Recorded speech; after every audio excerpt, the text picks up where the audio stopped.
Do you know there is a website that sells your NIN as cheap as 100 naira? Let me explain. So recently there was a discovery that there's a website that is selling Nigerians data as low as 100 naira. I mean their NIN, their full name and their phone number. Maybe if you want BVN2, they first give you for as low as 100 naira. I need you to listen to this conversation so that you know say we're in a hot or hot soup in this country. Friday, as at Saturday, anyverify.com.ng was selling the data of anyone. SSS, NIA, anyone. Now you imagine the implications of that. That all you need is a mobile number. You have someone's mobile number, no verification required. As long as you've paid for it, not only were they selling on their website, they were also selling through chat apps. You send a text, you send a picture to them to show proof of payment, and they send you the NIN slip or whatever you want. And it wasn't just NIN slip.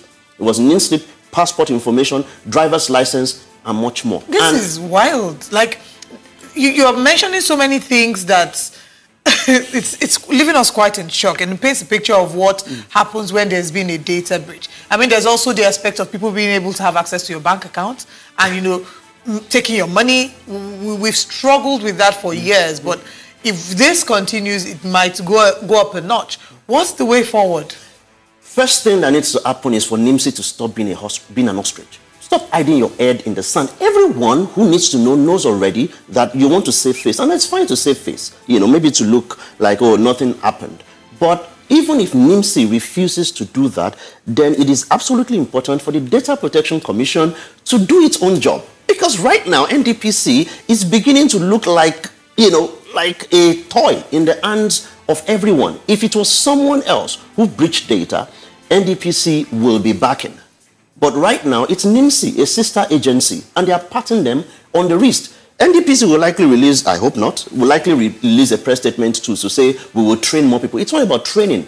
It's about admit that a problem has happened. Now we've shown you. Your National Commissioner, Dr. Olatunji, we bought his NIN slip for 100 naira. When we're talking to the media, we had to, you know, clearly hide the identifiable information, and we're not sharing with anyone so that we're not liable. When we get to court, by the way, one other action that needs to be taken is that more Nigerians need to ask government questions. You said you were going to keep us safer.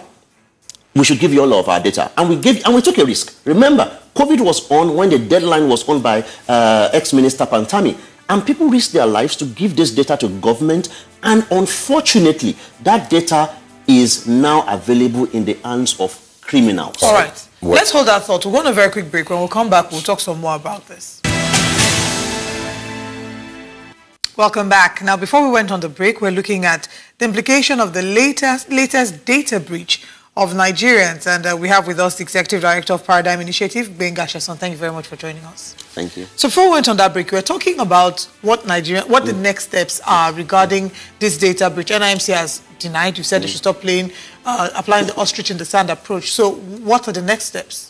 So, I mean, first is that we've written to a lot of government agencies, all of them who are involved, immigration, you know, NDPC itself, NIMC, at the Attorney General's office, and everyone to basically say, well, we're suing.